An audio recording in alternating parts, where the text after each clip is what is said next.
Okay, let's dive right into today's explainer. Today, we're exploring a deeply fascinating, incredibly popular Bangladeshi drama called Tobuo. It's an absolute masterclass in contrasts, family dynamics, and what happens when deeply ingrained old-school traditional values crash head-on into modern sensibilities.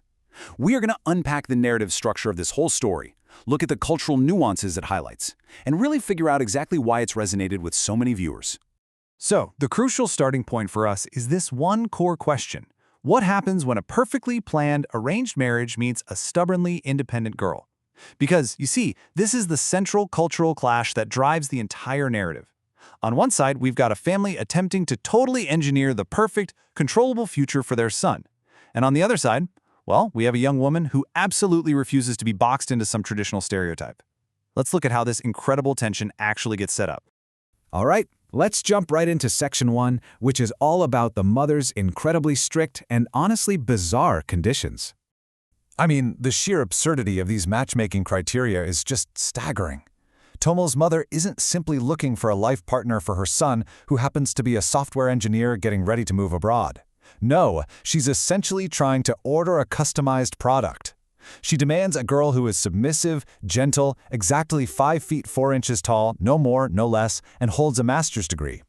But here's the wild part. Paradoxically, she also wants this girl to keep her son constantly in check and ensure he literally never leaves her sight. It is a total masterclass in parental control masked as maternal care. And this brilliantly illustrates the core conflict. The matchmaking service brings the family to the city of Rajshahi to meet a girl named Raya, while the reality of Raya absolutely shatters the mother's fantasy. Instead of being submissive and holding a master's degree, Raya is bold, she's an undergraduate, fiercely independent, and incredibly witty. She is the exact opposite of the mother's checklist, which sets the stage for an immediate and frankly explosive collision between these two women. This leads to an unbelievable moment of defiance. Raya points out a glaring double standard right to the mother's face. She essentially says, "You don't even have a master's degree yourself, yet you're demanding a bride who has one for your son." She asks, is it more important to have a master's degree in the house or a good-hearted person? It's such a logical, piercing question, right? But in a culture where elders are rarely questioned so directly, this sharp retort instantly gets Raya labeled as disrespectful and ill-mannered. So the match is officially a disaster. Moving right along to Section 2, let's talk about the sweet and bold romance that actually blossoms from this chaos in Rajshahi. So despite the mother's furious rejection, Tomo and Raya actually share this rapid, almost electric connection. The story maps out their classic meet-cute across a whirlwind couple of days. It kicks off with that disastrous first meeting on day 1, but later that night, Raya realizes Tomo dropped his watch at her place. This leads to a super witty late-night phone call, where she teases him about being a clumsy software engineer. Fast forward to day 2, and she's showing him around her city, and they're sharing a meal of incredibly spicy duck meat and a local bread called kale roti. Through these small, genuine interactions, Tomo falls completely under her spell. During this time together, Raya delivers this fantastic piece of advice. She tells him Mr. Software needs to be a bit like hardware when choosing his life partner. It's such a great line. She is playfully, but very firmly, challenging Tomo to stop being so soft. She wants him to stop blindly accepting his mother's dictates and actually take charge of his own life decisions. It's a total wake-up call for him to finally grow a backbone. Which brings us to Section 3, the ultimate dilemma. Family or personal love? Now, to truly understand Tomo's hesitation here, we really have to look at the cultural backdrop. Respect for elders isn't just about being polite, it's a deep-seated cultural value where children prioritize their parents' wishes and immense sacrifices way above their own happiness. Tomo knows his mother raised him with incredible difficulty after his father passed away. He is absolutely terrified to stand up to her, and it's not out of cowardice, but out of a really profound sense of debt and love. But, as we know, love pushes people to their limits. Tomo eventually reaches his absolute breaking point. He realizes his mother is never going to accept Raya, and he simply can't live without her. So, he shows up at Raya's house early in the morning and begs her to bypass his family entirely. He wants to go straight to the marriage registry, the Qazi office, and elope immediately, right then and there in the literal clothes they are wearing. But here is where Raya shows her true depth, and it's a massive plot twist. She refuses the elopement.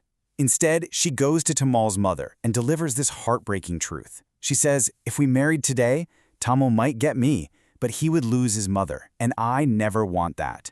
You see, Raya lost her own parents in an accident when she was just a baby. Because of that, she understands the irreplaceable value of family more than anyone. She outright refuses to be the reason a mother and son are torn apart, totally sacrificing her own love to protect their bond. Okay, let's take a very quick aside for Section 4 to look at something super meta, the surprise of digital ads embedded right in these dramas. Have you ever actually wondered how high-quality dramas that get released for free on YouTube manage to pay their massive production bills? Well, the answer is embedded directly within the narrative itself, and it is done in a way that might totally surprise viewers who aren't used to seeing it. This brilliantly illustrates the strategy of native advertising. Right in the middle of a highly tense scene, where the matchmaker is trying to convince the mother to travel to Rajshahi, the mother suddenly complains about having to go to the physical bank to pay an electricity bill. The matchmaker then literally pauses the plot to walk her through the steps of using a mobile app called Bkosh to pay bills and get a digital receipt. It is hilarious, it comes completely out of nowhere, and it's a fascinating look at the commercial realities of funding online content. All right, getting back to the story for Section 5. Let's look at the sweet and rightful ending to all this drama. So, after Raya walks away to save Tomo's relationship with his mother, the mother finally experiences some true character growth. She notices Tomo is deeply depressed, he's not eating, he can't sleep, and the light bulb finally goes off. It hits her that in trying to orchestrate the absolute perfect life for him, she was actually destroying his happiness by forcing her own desires onto his life. In a really powerful moment of humility, she admits a mistake and she personally goes to bring Raya back into the family. And this brings us to this incredibly beautiful thematic takeaway from the mother. She says, mothers make mistakes too, and mothers are the ones who fix them. It's such a heartwarming realization. It highlights that parental love isn't about being infallible or perfect. It's about wanting the best for your child, realizing when you've totally gone astray, and actually having the courage to fix the damage. It brings immense grace to a character who, let's be honest, started out as overly rigid and controlling.